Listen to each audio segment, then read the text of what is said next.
I feel like agents for consumers are like fairly overhyped right now. Okay, here we go, hot take. Trying to have a agent like fully book a vacation for you, almost just as hard as just going and booking it yourself. Take one, Mark.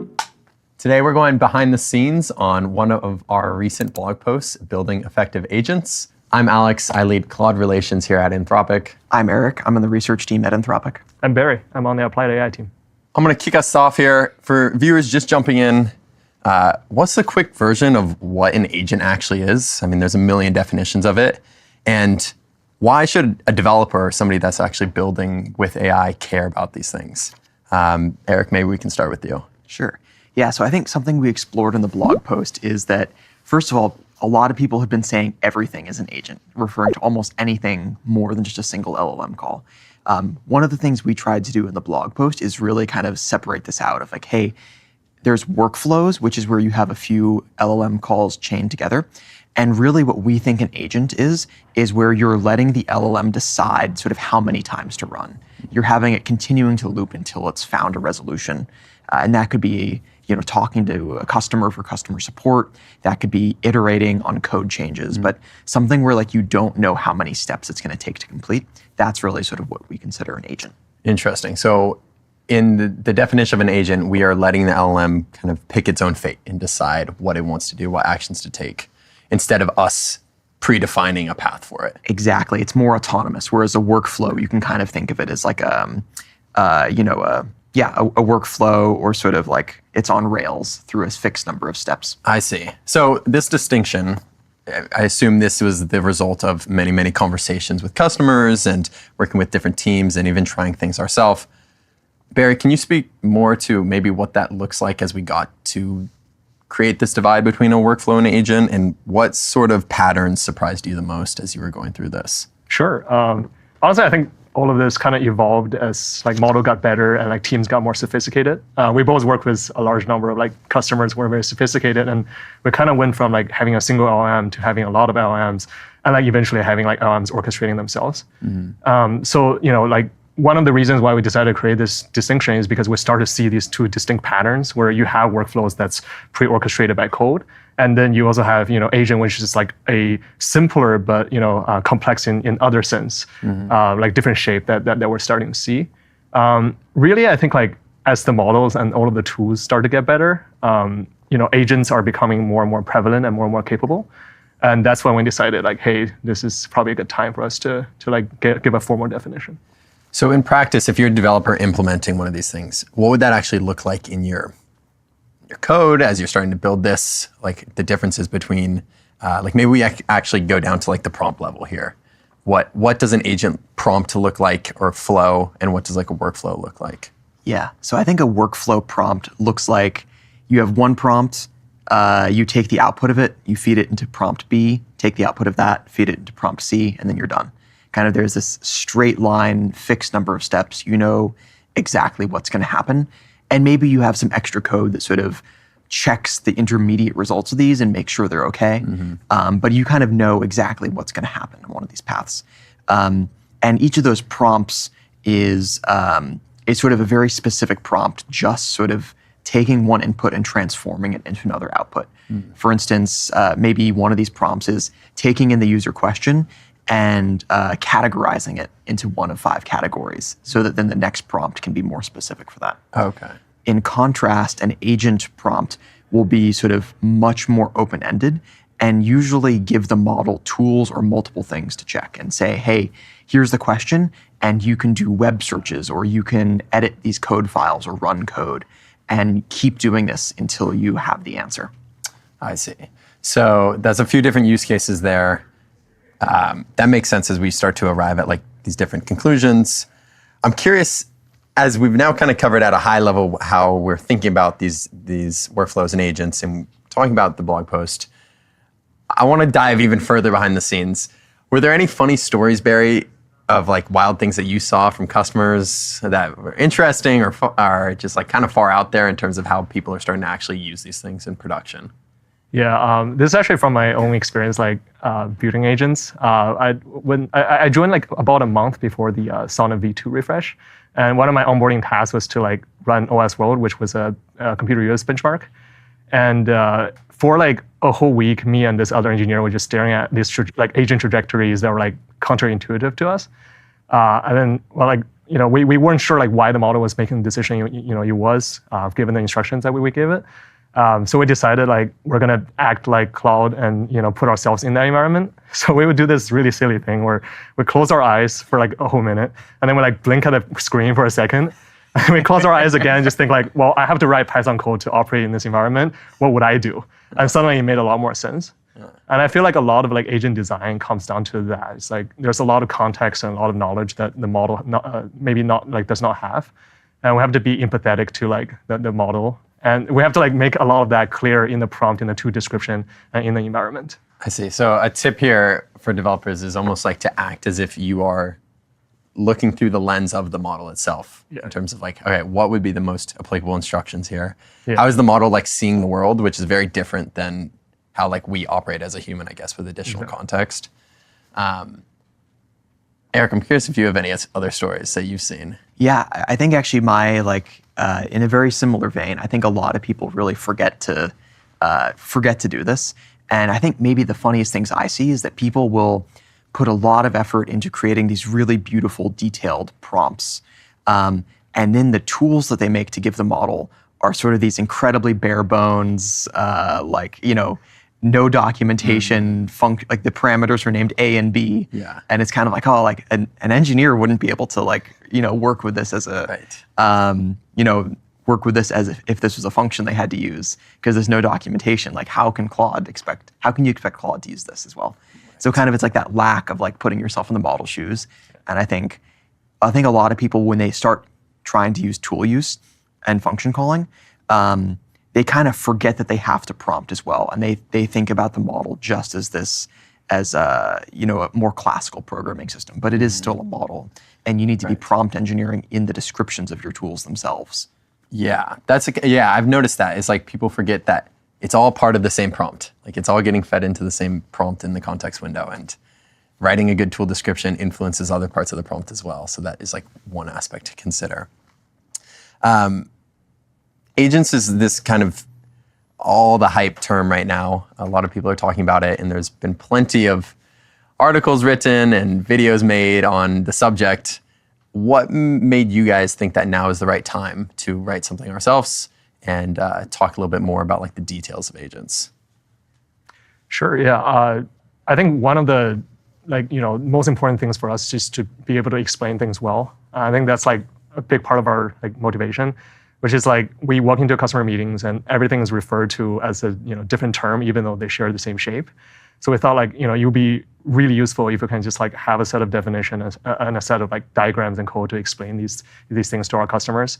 And we are getting to the point where the model is capable of doing a lot of the agentic workflows that we're seeing, and that seems like the right time for us to have some definitions or just to make these conversations easier. Mm-hmm. Yeah. I think for me, I saw that there was a lot of excitement around agents, but also a lot of people really didn't know what it meant in practice. And so they were trying to bring agents to sort of any problem they had, even when much simpler systems would work. And so I saw that as one of the reasons that we should write this, is guide people about how to do agents, but also where agents are appropriate. And that you shouldn't go after a fly with a bazooka. I see. So that was a perfect parlay into my next question here. There's a lot of talk about the potential of agents, and every developer out there and every startup and business is trying to think about how they can build their own version of an agent for their company or product. But you guys are starting to see what actually works in production. So we're going to play a little game here. I want to know one thing that's overhyped about agents right now, and also one thing that's underhyped, just in terms of implementations or actual uses in production, or potentials here as well. So Eric, let's start with you first. I feel underhyped is things that save people time, even if it's a very small amount of time. I think a lot of times if you just look at that on the surface, it's oh, this is something that takes me a minute. And even if you can fully automate it, it's only a minute. What help is that? But really, that changes the dynamics of now you can do that thing 100 times more than you previously would. So I think I'm most excited about things that, if they were easier, could be really scaled up. Yeah, I don't know if this is necessarily related to hype, but I think it's really difficult to calibrate right now, like where agents are really needed. I think there's like this intersection that's a sweet spot for using agent, and that's like a set of tasks that's valuable and complex, but also like maybe the cost of error or cost of monitoring error is relatively low. That set of tasks is like not like super clear and obvious unless like we actually like look into the existing processes. I think like coding and search are like two pretty canonical examples where like agents are very useful.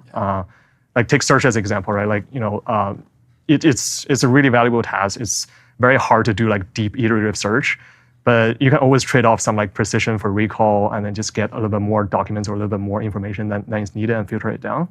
So like we've seen a lot of success there with agentic search. What does a coding agent look like right now?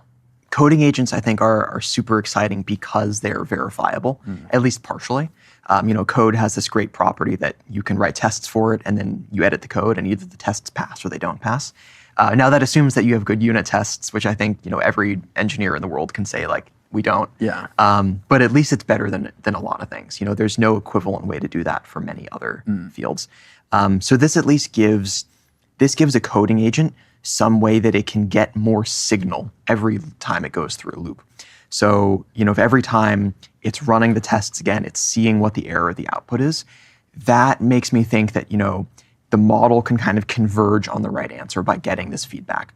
And if you don't have some mechanism to get feedback as you're iterating, you're not injecting any more signal, you're just going to have noise. And so there's no reason without something like this that an agent will converge to the right answer. I see. So what's the biggest blockers then in terms of improving agentic performance on like coding at the moment? Yeah. So I think for coding, we've seen over the last year, like on SweBench, like results have gone really from like very, very low to like, I think, over 50% now, which is really incredible. So the models are getting really good at writing code to solve these issues. I feel like I have a slightly controversial take here that I think the next limiting factor is going to come back to that verification. That like it's great for these cases where we do have perfect unit tests, and that's starting to work. But for the real world cases, we usually don't have perfect unit tests for them. And so that's what I'm thinking now, like finding ways that we can verify and we can add tests for the things that you really care about so that the model itself can test this and know whether it's right or wrong before it goes back to the human. I see. So making sure that we can embed some sort of feedback loop into the processes itself. Exactly. The right or wrong. Okay. What's the future of agents look like in 2025? Barry, we're going to start with you. Yeah, I think that's a really difficult question. This is like probably not like a practical thing, but one thing I've been really interested in just like how like a multi-agent environment will look like. I think I've already shown Eric this. Like I built an environment where like a bunch of cloud can like spin up other clouds and play like Werewolf together. And it's like a completely What is Werewolf? Werewolf is a social deduction game where all of the players are trying to figure out what each other's role is. It's very similar to Mafia. It's entirely text-based, which is great for cloud to play in. I see. So we have clods, multiple different clods playing different roles within this game, all communicating with each other. Yeah, exactly. And then you see a lot of like interesting interaction in there that you just haven't like seen before, and that's something I'm really excited about. As like very similar to how we went from like single LM to multi LM. I think by the end of the year we could potentially see us going from like agent to multi-agent. And there are some like I think interesting research questions to like figure out in that domain. In terms of how the agents interact with each other, what does like this kind of emergent behavior look like in that front as you coordinate between agents doing different things? Exactly. And just like whether this is actually like going to be useful or better than like a single agent with access to a lot more resources. Do we see any multi-agent approaches right now that are actually working in production?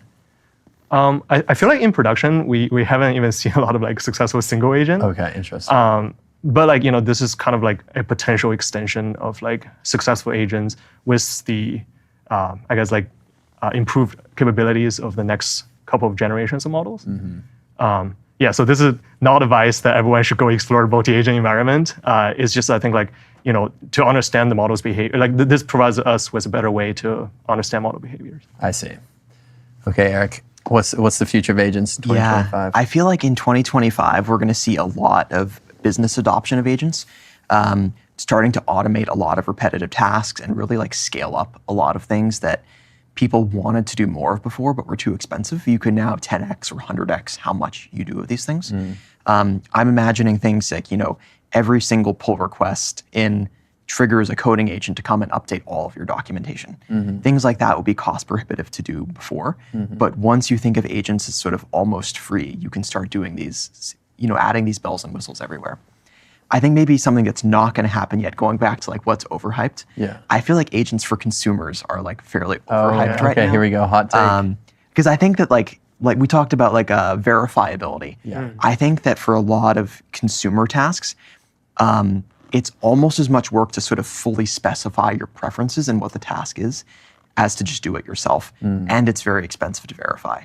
So like trying to have a agent like fully book a vacation for you, describing exactly what you want your vacation to be and your preferences is like almost just as hard as just going and booking it yourself. Interesting. And it's like very high risk. You don't want the agent to go like actually go book a plane flight without you first accepting it. Is there a matter of maybe context that we're missing here too, from like the models being able to infer this information about somebody without having to explicitly go ask and learn the preference over time? Yeah, so I think that these things will get there, but first you need to build up this context so that the model already knows your preferences in these things. And I think that takes time. I see. And we'll need some stepping stones to get to bigger tasks like planning a whole vacation. I see. Okay, very interesting. Last question, any advice that you'd give to a developer that's exploring this right now in terms of starting to build this or just thinking about it from a general future-proofing perspective that you can give? I feel like my best advice is like, make sure that you have a way to measure your results. Because I've seen a lot of people will go and sort of build in a vacuum without any way to get feedback about whether their building is working or not. And you can end up building a lot sort of without realizing that it's either it's not working or maybe something much simpler would have actually done just as good a job. Yeah, I think very similarly, like, starting as simple as possible, and like having that measurable result as you are, like building more complexity into it. One thing I've been really impressed by is like I work with some really resourceful startups, and they just like they can do everything within one LLM call, and the orchestration around like the code, which will like persist even as the model gets better, is like kind of their niche. And I always like get very happy when I see one of those, because I think they can reap the benefit of like future capability improvements. Right. And yeah, I think like realistically, we don't know what use case would be great for agents, and like the landscape is going to shift. But it's probably a good time to like start building up some of that like muscle to like think in the agent land, just to understand the capability a little bit better. Yeah, I think I want to double click on something you said of like being excited for the models to get better. I think that if you look at your startup or your product and think, oh man, if the models get smarter, all of our moat's going to disappear, that means you're building the wrong thing. Instead, you should be building something so that as the models get smarter, your product gets better and better. Right. That's great advice. Eric, Barry, thank you guys. This is Building Effective Agents. Thank you. Thanks.